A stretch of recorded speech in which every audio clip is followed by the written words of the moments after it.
이번에는 버스에 대해서 알아보겠습니다. 버스의 유형과 버스 성능, 그 다음에 컴퓨터 구성 요소를 연결하는 방법, 그 다음에 다중버스 계층 구조에 대해서 설명하도록 하겠습니다. 먼저 버스는 배선의 집합을 얘기합니다. 배선은 여러 개의 선으로 구성된 배선의 집합을 버스라고 얘기합니다. 하나 이상의 장치들을 연결하는 통신 경로로 이 버스를 사용하게 됩니다. 컴퓨터에서의 버스는 컴퓨터 구성 요소인 CPU, 메모리, 입출력 장치들을 상호에 연결하는 수단으로 사용되게 됩니다. 버스에는 버스 마스터와 슬레이브가 있습니다. 버스 마스터는 버스 슬레이브와 통신하기 위한 버스 사이클을 시작하며 모든 버스 요청을 제어하는 것이 버스 마스터가 됩니다. 버스 슬레이브는 버스 마스터에 응답하는 장치를 얘기하겠습니다. 이러한 버스의 한계성이 있는데 여러 개 장치가 공유하기 때문에 한 번에 하나의 장치만 버스를 사용할 수 있습니다. 버스에 대한 소유권 결정을 하기 위해서 버스 중재가 필요하다는 한계성이 있습니다. 버스라고 하는 것은 데이터 통로가 하나밖에 없기 때문에요. 한 번에 하나씩밖에 데이터를 전송할 수가 없고 그 하나뿐인 버스를 사용하기 위해서는 버스 중재 작업이 필요하다는 얘기가 되겠습니다. 이런 버스의 특징으로는 첫 번째로 들 수 있는 게 공유 전송 매체라는 것입니다. 여러 장치가 버스를 공유함으로써 서로 상호 연결하는 회로에 대한 부담이 적습니다. 즉 매체를 하나를 공유함으로써 자원을 절약할 수 있다는 얘기가 되겠습니다. 반면에 한 번에 한 장치만 데이터 전송이 가능하다는 한계성을 가지고 있습니다. 두 번째는 브로드캐스팅입니다. 한 장치가 전송한 신호를 버스에 연결된 다른 모든 장치들이 동시에 수신하는 것이 가능하게 됩니다. 다음은 버스 충돌에 대한 문제입니다. 버스에 연결된 2개 이상의 장치가 동시에 신호를 전송하면 버스상에서 충돌이 발생합니다. 따라서 이 충돌을 방지하기 위해서는 버스 중재기, 즉 버스 아비터가 필요하게 됩니다. 버스 유형에는 시스템 버스와 I/O 버스가 있습니다. 시스템 버스는 CPU와 메모리를 연결하는 버스를 얘기합니다. 일반적으로 길이가 짧고 고속의 동기식 동작을 하는 것이 시스템 버스입니다. 반면에 I/O 버스는 다양한 종류의 입출력 장치를 연결하는 버스로 버스 길이가 상대적으로 길고 속도가 느립니다. 그리고 비동기식으로 동작하는 경우가 많습니다. 버스 성능은 버스 대역폭을 사용해서 표현하는데요. 대역폭은 동작 주파수의 버스폭을 곱한 값이 되겠습니다. 버스의 스루풋은 BPS로 표현하고 있습니다. 요즘에는 BPS보다 바이트 퍼 세컨드도 많이 사용되고 있습니다.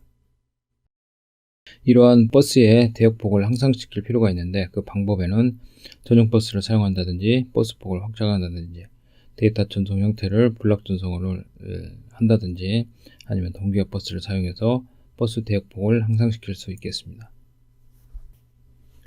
다음은 컴퓨터 구성 요소들을 상호 연결하는 방법에 대해서 알아보도록 하겠습니다. 컴퓨터 구성 요소에 따라 서로 연결 형태가 다르게 되겠습니다.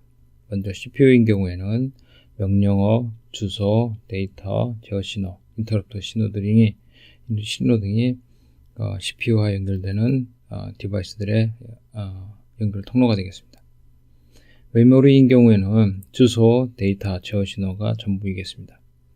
메모리에 디바이스를 연결할 경우에는 주소 버스하고 데이터 버스 그리고 제어 신호를 주의해서 사용하면 되겠습니다.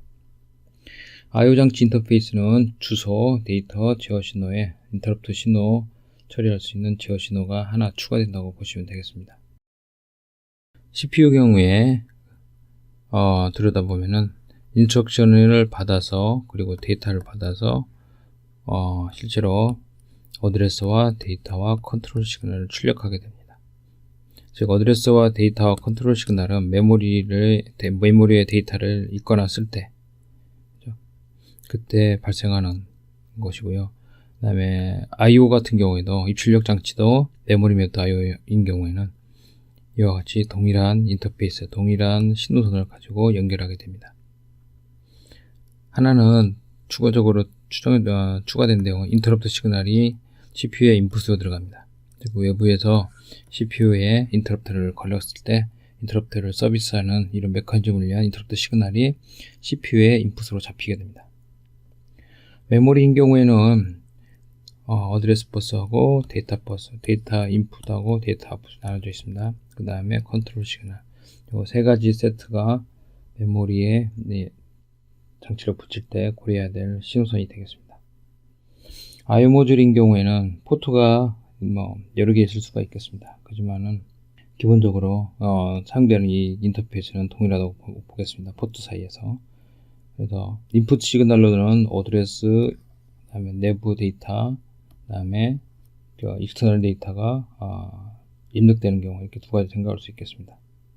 마찬가지로 출력 사이드에서 보면은요, 내부의 데이터가 출력되고, 내부 데이터에 출력되고, 익스터널 데이터에 출력하고, 그 다음에 최종적으로 인터럽트 시그널을 내보내게 됩니다. 물론 IO 모듈인 경우에 이런 어드레스를 가지고 데이터를 읽고 쓰기 위해서는 리드라이트라는 제어 신호가 추가적으로 필요한다는 점은 기존 메모리하고 동일하다고 볼 수 있습니다.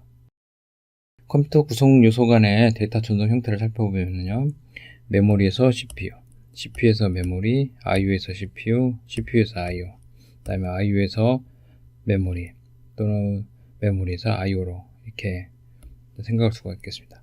그 중에서도 IO하고 메모리를 직접 연결해서 데이터를 전송하는 방식을 DMA라고 얘기를 하고, DMA 같은 경우는 프로세스를 통하지 않고 직접 연결함으로써 CPU의 데이터 전송 부담을 줄일 수가 있습니다. 일반적으로 이와 같이 CPU, 메모리, IO는 데이터 버스, 데이터 라인이라고 하는 게 데이터 버스를 얘기합니다. 그 다음에 어드레스 버스, 컨트롤 버스, 이걸 사용해서 상호 이와 같이 연결됐다고 볼 수 있습니다. 물리적으로는 CPU 보드하고 메모리 보드, 그 다음에 IO 보드가 이와 같이 백플레인, 즉 뒤에 있는 버스 인터커넥션 유닛에 꽂는 형태로 돼서 서로 연결시켜 사용하고 있습니다. 이번에는 버스 신호선에 대해서 알아보도록 하겠습니다. 버스 신호선은 데이터선, 어드레스선, 제어선으로 나눌 수가 있겠습니다. 데이터선은 시스템 구성 요소 간의 데이터 전송에 사용되는 선이고요. 어드레스선은 데이터의 근원지, 소스나 목적지를 지정하는 어드레스를 담고 있는 선이 되겠습니다. 제어선은 컨트롤 라인으로 데이터선과 어드레스선의 사용을 제어하기 위한 목적으로 사용되는 선이 되겠습니다. 시스템 구성료들 사이에 명령어와 타이밍 정보를 전달하는 역할을 하고 있습니다. 명령어인 경우에는 수행할 동작을 결정하게 되고, 타이밍 정보인 경우에는 데이터와 어드레스 사이에 유효성을 표시하는 용도로 사용하고 있습니다.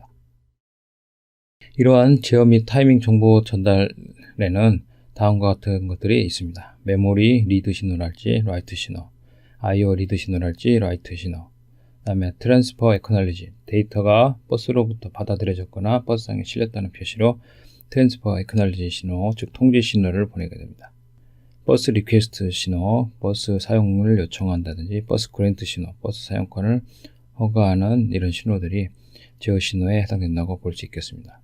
다음은 인터럽트 리퀘스트랄지 인터럽트 에커널리지 시그널이 있는데, 인터럽트 리퀘스트는 인터럽트를 요청할 때 사용하는 신호선이고요. 인터럽트 에커널리지는 인터럽트가 인식되었음을 통지해주는 신호가 되겠습니다.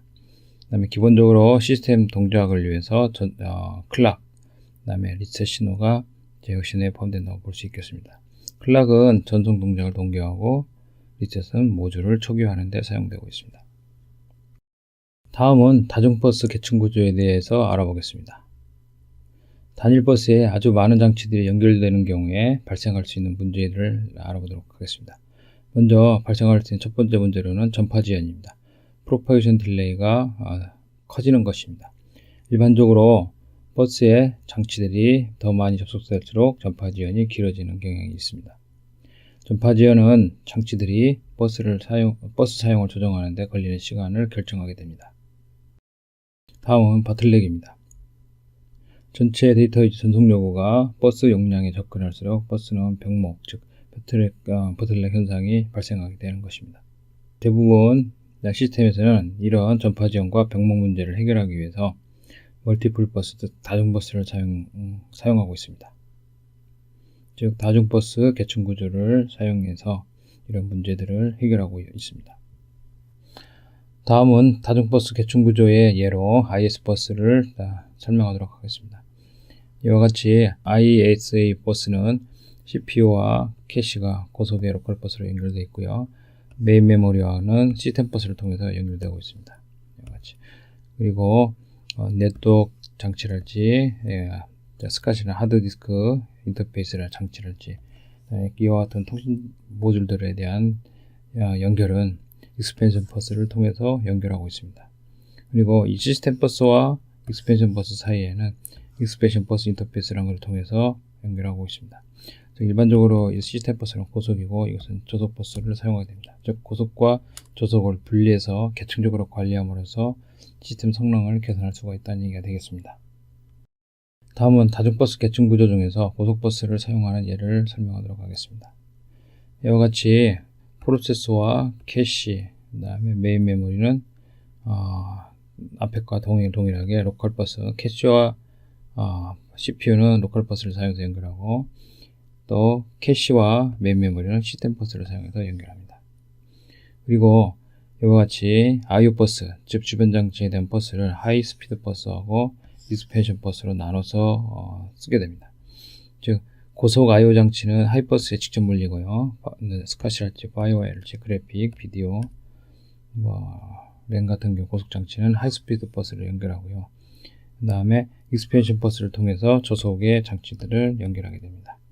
이 경우에 익스펜션 버스를 하이스피드에 붙이는 것을 익스펜션 버스 인터페이스로 하고요. 이 하이스피드 버스와 이 시스템 버스를 연결하는 것은 브릿지를 통해서 연결하게 됩니다.